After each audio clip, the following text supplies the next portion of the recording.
Welcome to the ANEW Insight Podcast, empowering and inspiring your journey to optimal health. Hosted by Dr. Supatra Tovar, clinical psychologist, registered dietitian, fitness expert, and author of Deprogrammed Diet Culture. Rethink your relationship with food, heal your mind, and live a diet-free life. And Chantal Donnelly, physical therapist and author of Settled, How to Find Calm in a Stress-Inducing World. We follow our guests' journey to optimal health, providing you with the keys to unlock your own wellness path. Tune in and evolve with us. Hello and welcome to the ANEW Insight Podcast. I am Dr. Supatra Tovar, and I am thrilled to have the author of Brain Over Binge, acclaimed author Kathryn Hansen, with us today. Kathryn, welcome. Hi, thank you so much for having me. Yay. I'm going to read a little bit about Kathryn, and then we're going to get right into our questions. Kathryn Hansen is the author of Brain Over Binge and the Brain Over Binge Recovery Guide. After recovering from bulimia in 2005, Kathryn has dedicated her life to educating and empowering individuals struggling with binge eating. She challenges conventional therapy approaches by teaching brain-based concepts to help others stop binge eating for good. Through her books, podcast, and online course, Kathryn provides practical, science-backed tools for recovery, focusing on self-empowerment without delving into emotional or psychological complexities. Welcome, Kathryn. Thank you so much for joining me. Yeah, I appreciate you having this conversation with me. Yes, we got in touch with each other. Kathryn reached out to me on Instagram and followed me, and I was like, I'm so excited. I've read her book. I cannot wait. I really wanted to pick your brain, and it's very cool. We're doing a podcast swap. Kathryn's on mine, and I'm going to be on hers, and we get to pick each other's brains, which I absolutely love. So if it's okay with you, I'm going to get right into the questions I have for you. Yes, absolutely. Okay. So your journey with bulimia and your recovery is very inspiring. I actually heard of your book through a client of mine who was reading your book, and then I picked up your book. Can you share what initially motivated you to write Brain Over Binge? Yeah, I wrote in Brain Over Binge that I really wrote it for my younger self when I was in college and struggling with binge eating and just really couldn't get myself to stop. I promised myself, if I can find a way out of this, I'm going to write a book to help others. And I always liked to write, so it really went with my personality and my interests. And I did find a way to recover. And it was very different from what I had learned in traditional therapy, because that's how I tried to recover through the years of having bulimia. And it just didn't work for me personally. That doesn't mean I don't think it's valuable in a lot of ways. But when I recovered and it was so different from that traditional approach, I was like, oh my gosh, I have to tell people about this. So it really renewed that commitment to write the book when I recovered. And I did that, and I published it in 2011. And yeah, that was really the story behind it. Wow. And just give me a picture of, I know people really responded to this book. What do you think it was about the way that you wrote and the way that you recovered that resonated with so many people? I think the main concept is just that you're not broken. Nothing is deeply wrong with you. That was a main thing I learned in therapy, that you have emotions you can't cope with, or you have some sort of problem from your childhood that is manifesting in binge eating, or you're struggling with all these problems like depression, anxiety, loneliness, all these different things, low self-esteem, and you have to fix all of that in order to stop this behavior of binging that's really ruining your life. So that was a path I was on for a long time, of trying to fix those other things and really thinking something was deeply, deeply wrong with me, emotionally, mentally, even spiritually. And when I kind of redefined things in terms of the brain, I was able to recover rather quickly.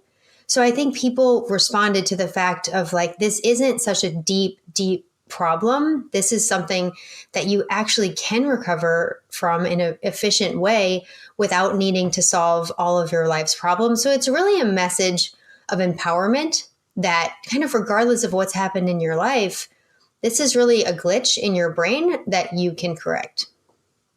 And so go into that a little bit more.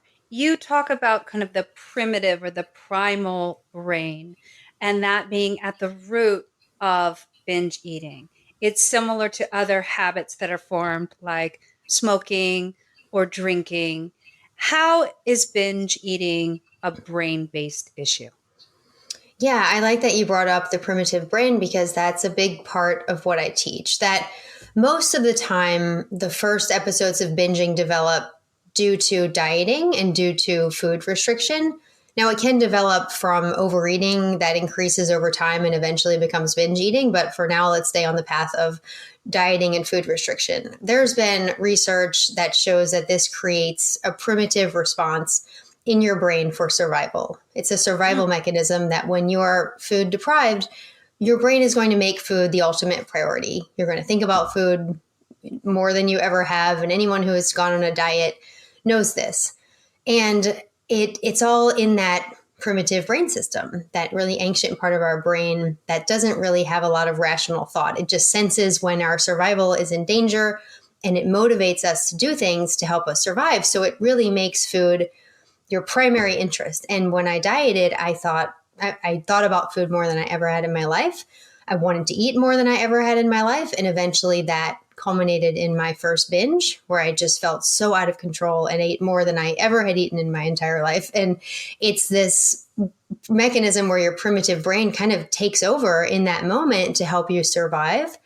And then as you do that, it gives you a reward. It makes you feel good temporarily to eat all this food. Of course, like when you have self-imposed starvation and then you eat a lot of food, it is going to be sort of a pleasure process in the moment. Of course, it makes you feel terrible after. But that cycle gets rewarded in the brain, and then your brain seeks to repeat that. And it becomes like any other habit addiction that you seek out that pleasure, you seek out that dopamine response. And it becomes wired into that primitive part of your brain because the primitive brain is in charge of your survival. It's in charge of your habits. It's in charge of your pleasure. So it really becomes this repeating cycle where you want this behavior that you know is bad for you and you know is ultimately harming your life. But those urges just keep coming up in the primitive brain and driving you towards something you know you don't want to be doing. Absolutely. I completely agree with you. And that is a big part of the first part of my book. When we diet, especially how we diet in this culture, which, usually involves cutting calories in half, if not more, it really does send messages to your entire body that you are in starvation mode. And your body goes through all of these processes to try to hold on to what you have.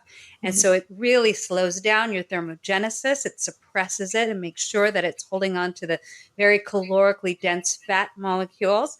And then it's, slowly letting go of water and a muscle mass. But it's actually keeping the score the whole time. It's actually a proportional measure that's being recorded by the brain and by the body. And what it is when we're restricting is it's sending all of these signals to the brain that you're actually starving.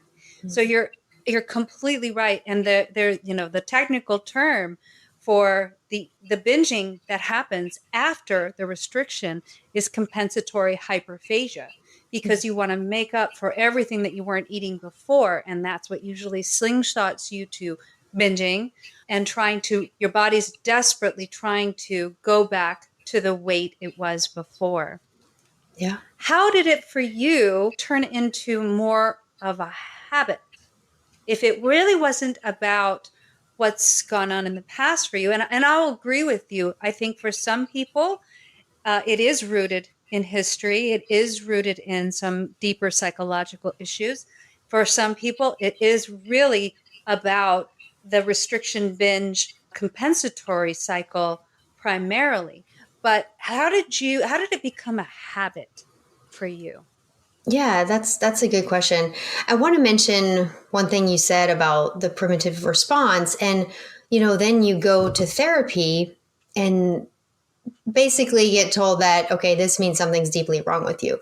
And I will also, honor what you said as far as like sometimes our patterns can be rooted in our past. And the reasons maybe you start dieting in the first place have something to do with the way you feel about yourself or your upbringing. And I know I had some of that in my past. So I always want people to honor their story. Like, of course, if something feels important for you to look at as far as your past or your emotions, absolutely look at that. I'm not saying don't, but we can't ignore this primitive process in our brain and how habits get formed and what calorie deprivation does to our body. So, everyone has issues. What I like to tell people, like, life is hard, but it still doesn't mean you're broken. Like, you can look at these primitive responses, like this is something that happens universally. And once we see that, okay, it's not just about me, it's not my unique deficits and flaws, this is a universal brain response.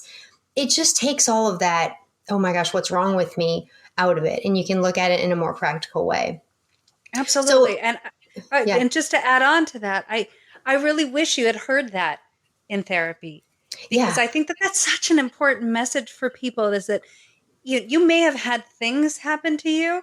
You may have had difficult relationships in the past. You may have struggled with dieting, but it absolutely doesn't mean that there's anything wrong with you. It means that there's something wrong with dieting. It means that there's something wrong with what people did to you in the past. Mm-hmm. And I wish you had heard that. But please continue on to how it became a habit for you. Yeah, for sure. And last thing to that, I was so young. And I know that that's the case with so many people, is you're so young and you don't know what the dieting is doing to you. And then again, go to therapy and, oh my gosh, something's wrong, instead of really educating the patient that dieting is the problem. You're not the problem. Sure, we can work on some things, but the diet is the problem. So that's kind of how it became a habit, is in relation to dieting, because I kept going back to dieting as the solution, which then perpetuated that survival response. So I would diet, try to burn off the calories my form of purging was over-exercise. So I would really exercise for hours and hours to try to make up for these binges. And then my body was in that survival response again, and then I would binge again, and then I would go back to dieting. So it became this yo-yo cycle where I would starve and then binge and starve and binge. And once that gets repeated enough times, like I talked about it's this reward process in the lower brain. And even though it's a ultimately harmful behavior that causes pain in your life, in the moment that you're relieving yourself from starvation, it does feel good. It is highly rewarding. All the neurochemicals are firing that make you feel like, oh my gosh, this is the right thing to do in the moment. So once you do that enough times, it's like your body and brain kind of get hooked on that. And even I stopped dieting at some point. Like at some point, a nutritionist or someone really kind of educated me that it's not going to work if you keep restricting your food. And I kind of knew that intuitively as well. But by the time I stopped dieting, I think it had already become a habit. It had already been, it's like, I describe it as a brain glitch, where your primitive brain actually starts to feel and act and respond as if you need massive amounts of food to survive. Mm-hmm. It's like, someone who gets addicted to a substance like alcohol. It's not a direct comparison. There are some differences there, but the body and brain actually react as if you need the alcohol to survive. And the same thing happens with binging. Of course, we need food to survive, but we don't need massive amounts of it. But that's how the brain and body come to respond, like as if you need massive amounts of food. So I had these urges that just kept coming up, and it really felt like binging was kind of a life or death thing. That's what my body and brain made me feel like. And I do think that's the primitive response of habit, which can exist even when dieting stops. Yes, absolutely. So let me ask you this. How did you develop the brain-based recovery concepts that helped you stop binge eating? And how can others do the same? Yeah. And I always want to give credit to the book that helped me the most, which was Rational Recovery by Jack Trimpey. And it's a much older book, and it was about alcoholism. I just mentioned alcoholism and drug use. And he talked about the beast brain. And it was a very simple way that he described it, that you have this primitive force inside of you, but it's not you. And it was very much about separating yourself and who you are and your higher self from that primitive part of yourself. And I had never really heard it described that way, because in therapy, it was always like binging is really a symbol a symbolic way you're trying to cope. It's an expression of some deep need that you have. Like that's important to you, to who I was. And when I read Rational Recovery, it was suddenly like, no, that's not you. That is not you at all. Like you're not the person who wants to binge. That's something that's in your beast brain or your primitive brain. And I was like, oh my gosh, that's so different. And I didn't really think it could work, but I had an urge pretty shortly after reading the book, and I was able to kind of stand apart from it, like detach from it without really being able to describe what I was doing. I was able to observe this process that was happening and all these thoughts that were encouraging binging, all of these feelings that were driving me toward the food that I had been following for so long. And I was able to kind of stay in who I was and see all that as not me. And it just kind of worked. And I was like, this is different. And I was scared that it wasn't going to continue working, but I just kept going day after day. And some days were harder than others as far as being able to stay detached. But I started just recognizing that it was these urges or these automatic response of the primitive brain that drove me toward food. Like that was the problem. The urges were the direct cause of the binging. Like all of the emotions, any stress, all the childhood issues, whatever, that was indirectly related, maybe in some ways, but it was this urge that made me feel like binging was necessary for survival. That was the direct cause. So I had to just learn to recognize the urges in any and all situations, regardless of whatever emotions were going on, and then stay detached from them, stay separated, be able to observe the urge and not act on it. And then when you don't do that over and over and over, you decondition the habit just like you would decondition, a habit to smoke. It doesn't really have to be that much more complicated. It's not always easy, but I don't think it has to be a lot more complicated than that. Absolutely. You're basically describing the concept of mindfulness, which I think, I resonate very much with. It's a big part of my book. I think when we raise our conscious awareness and we look at what we're doing objectively, we can then take the emotion out of it and we can see the behavior for exactly what it is, and then be able to kind of rationally decide whether or not we want to engage in that behavior. And if you're looking at that also from a behavioral perspective, when you actually resist that urge to binge, you're extinguishing that behavior, which I think is really important. And when you don't engage in that behavior and you are, positively rewarding yourself somehow for not doing that, whether it's just patting yourself on the back or just feeling really good about resisting that urge, you're creating these new neural pathways in your brain that support your recovery. So I am resonating so much with what you're talking about. And this is a lot of what I do with my clients as well. I also want to go back a little bit and talk about the compensatory behavior of overexercising. A lot of people don't equate bulimia with overexercising. They can, often equate it with vomiting. And I think that you did also engage in that behavior, but your compensatory behavior was mainly exercise. Can you give our listeners a better picture of what that actually looked like? Yeah, absolutely. And at the time, it was characterized as non-purging bulimia. The DSM recently has gotten rid of that label, but it is a form of purging, exercise is. And I actually tried to self-induce vomiting because when you binge, you feel so awful and you're like, oh my gosh, why did I do that? It's almost like your higher brain comes back on board after your lower brain had taken over. Your lower brain is what I call the primitive brain. And you feel like you have to do something to kind of make it right. But the problem is it doesn't make it right at all. It compounds the problem. It's a dangerous behavior.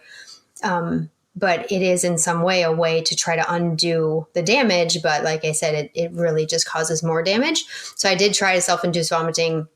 Thankfully, it never worked for me. Just the way maybe my physiology is, I never could do it. So I turned to exercising as my way of trying to burn the calories. I mean, there was a point in my bulimia where I was exercising 7 to 8 hours on days after binges. And it was like completely exhausting. I mean, it took up my entire life. I would bring my college books and put them on the elliptical and just ride all day and study. And it was awful. It was terrible. But I felt like I had to do something to, make up for it. But it, like I said, it just compounded the problem. It still sent the signal to my body that I, needed food, and it wasn't a permanent fix. It just perpetuated the cycle. What was it like? If you could just describe, I can only be on the treadmill for like a mile, and I'm like, oh, that's enough. What did it actually feel like to be there hour after hour? Did your feet go numb? Were you, injuring yourself? What was the experience actually like? It was very compulsive too. I think at some point that also became a habit. Like, I have to do this. And if I didn't do it, I felt wrong or something. So I do think that part of it can become habitual as well. I mean, I would pack multiple sets of clothes because I would sweat so much, and I would change gyms a lot of times because I was embarrassed. I didn't want to stay on the same place. So like, I had the college gym, I had like a apartment gym, so I would kind of move around to try to hide it. So it was secretive in some ways. And yeah, it just felt like a terrible obligation that I never wanted to do. But I felt compelled in some way just to do it. And I know people feel the same way about self-induced vomiting or taking laxatives. Like, even though it's awful, they feel compelled to do it to try to undo the damage of the binge, but it just creates a bigger problem. Did anybody at the gyms ever notice it? Did they ever point it out to you? Did they ever say, hi, I noticed you've been here for a very long time?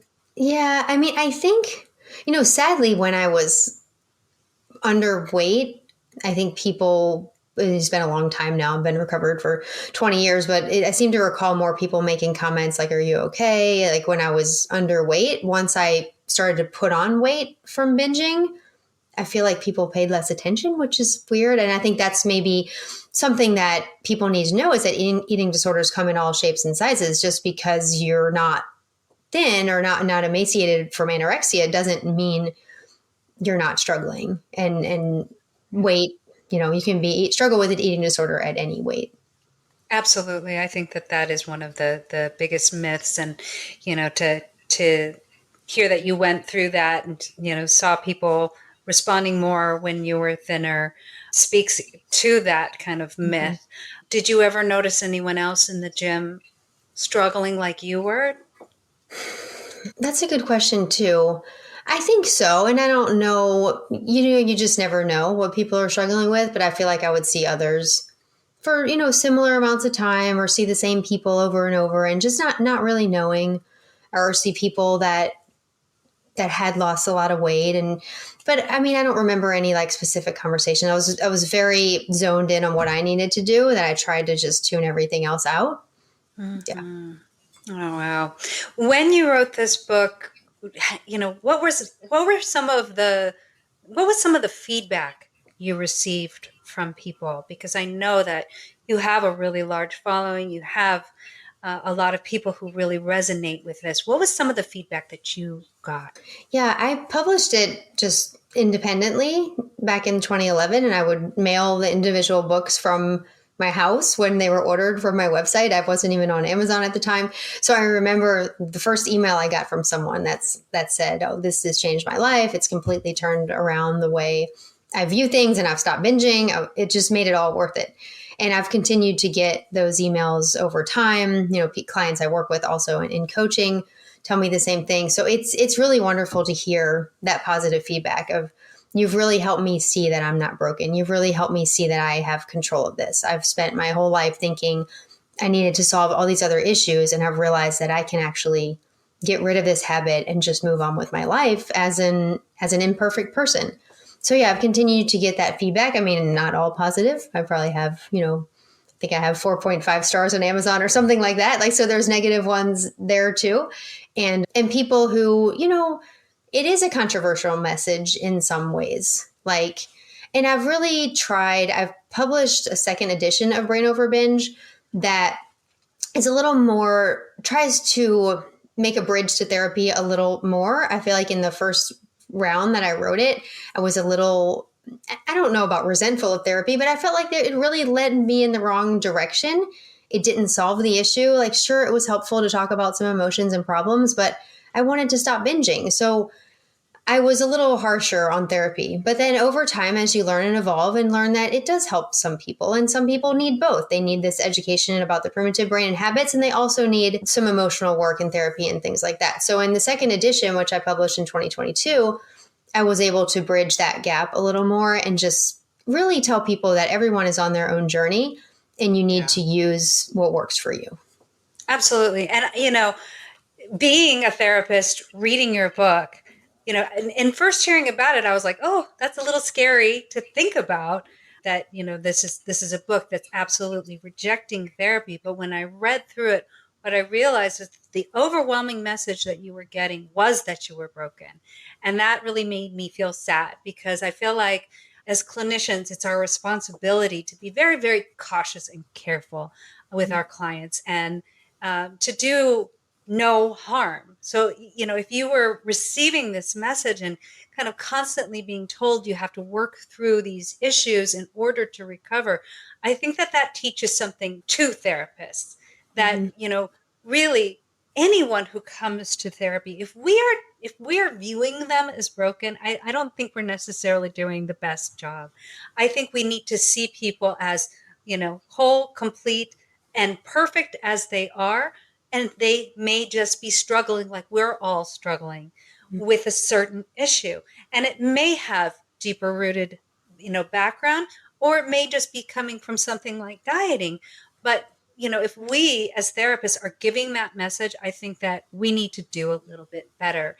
And so even if you've, kind of gotten that backlash, I think that that's important.